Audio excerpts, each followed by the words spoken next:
Thank you, Madam. Madam, the proposed additional fiscal stimulus has been given to attract investment, generate employment, and to push the economy, which is languishing since the twin economic shocks of demonetization and a poorly implemented GST. Secondly, sharp reduction in corporate tax rates by many countries around the world have forced us also to follow suit. Be that as it may, the removal of the dividend distribution tax will be competitive with other developing countries and will also give higher cash in hand to companies for capital investments, either in the existing entities or in new ventures. So in a way, it will help attract more investment, including under the Make in India initiative.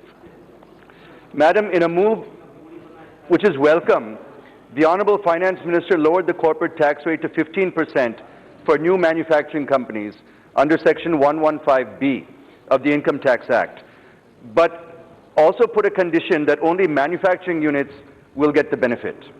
Madam, the point is, if you look at growth, capital investment and employment creation, the majority of it currently is being done by the service sector in India. And it has a very strong service sector, Madam. But the Honourable Finance Minister conspicuously did not extend this benefit to the service sector, which in my mind should be considered. Therefore, I suggest for the consideration of the Honourable Minister to extend this benefit to the service sector also. Secondly, the benefit of lower tax rate of 15% should also be given to new investments or expansion in existing companies, which will give parity between the new and existing companies, Madam. Madam, through these measures, the government is losing 1.45 lakh crore rupees in revenue. So how is it supposed to get this back? The government is resorting to sell public sector companies to bridge the fiscal deficit.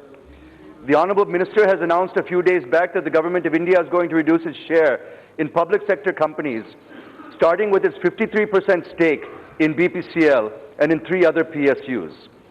My point is, Madam, now you're able to sell stake in PSUs to bridge the fiscal deficit, but a day will come very soon, if we continue on this path, where there'll be no PSUs to sell.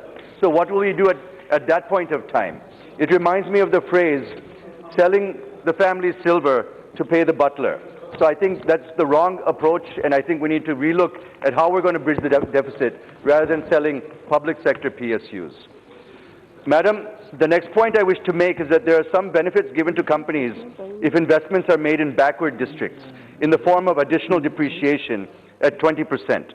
But under the new taxation laws, if the company opts for a lower corporate tax, they will not be able to receive these benefits.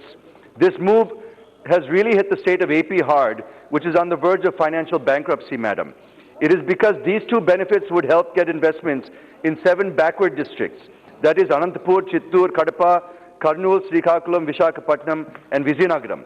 And with this move, investors will not find any extra incentive to invest in these districts, Madam. So I pray to the Honourable Finance Minister to exempt these and other backward districts in the country and allow those benefits to continue even if they avail the lower corporate tax rate. I'm saying this because large investments take higher gestation period, and removal of investment-based incentives will discourage investors, which I'm sure is not the purpose of this proposed bill. It is not only loss of investment, but states are also going to lose tax revenue, since taxes shared between union and the states are going to be coming down, Madam. Therefore, I request the Finance Minister to please explain how she is going to compensate the states for the lower tax revenue. Madam, one additional point is on the CSR expenses. I wish to submit before the Honourable Minister to allow CSR spending under Section 37 of the Income Tax Act from computation of business income. It will encourage companies to spend directly on CSR. Otherwise, it's considered an indirect way of having a higher tax. So the Honourable Minister has to look into it and harmonize the income tax law with that of the Companies Act.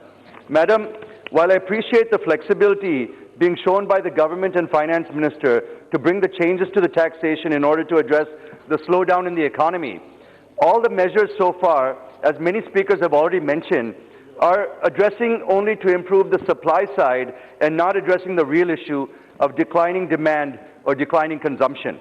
There has been a shift in mindset, Madam. Before demonetization and after demonetization, if you look at it, people have changed their spending habits and their behavior. They reduced their expenditure drastically during the months following demonetization to conserve the limited cash that was available. But post that, even when the cash became available, people's habits have not returned to spending more. So there's been a mindset change in our people, and that really needs to be looked at. Not only consumption is declining, but even gross household savings is also decreasing and is at a considerable low. Just 1 minute, I'll finish, madam.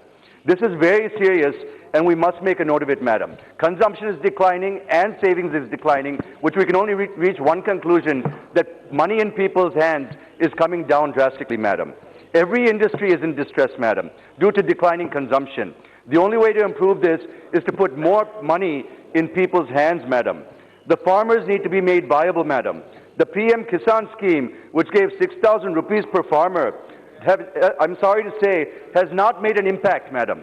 75,000 crores has been spent on this scheme, but rural distress continues as it is, and we don't see any improvement there.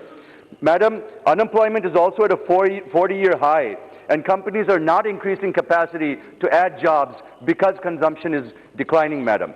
To put more cash in hands of consumers and increasing the purchase power parity, please give similar tax relief to individual taxpayers.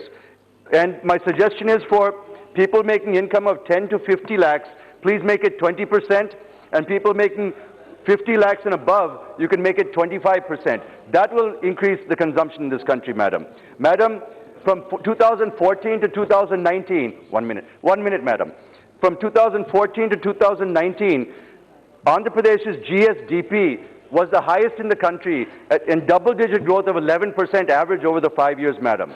But since the new government has come in, the highest reduction in tax revenue in India is now in Andhra Pradesh, madam. Over 1.45 lakh crore rupees of planned investments are not happening. India's image, credibility is going down, while the risk perception of the country is going up, madam. This needs to be taken note of and something done, madam. Please.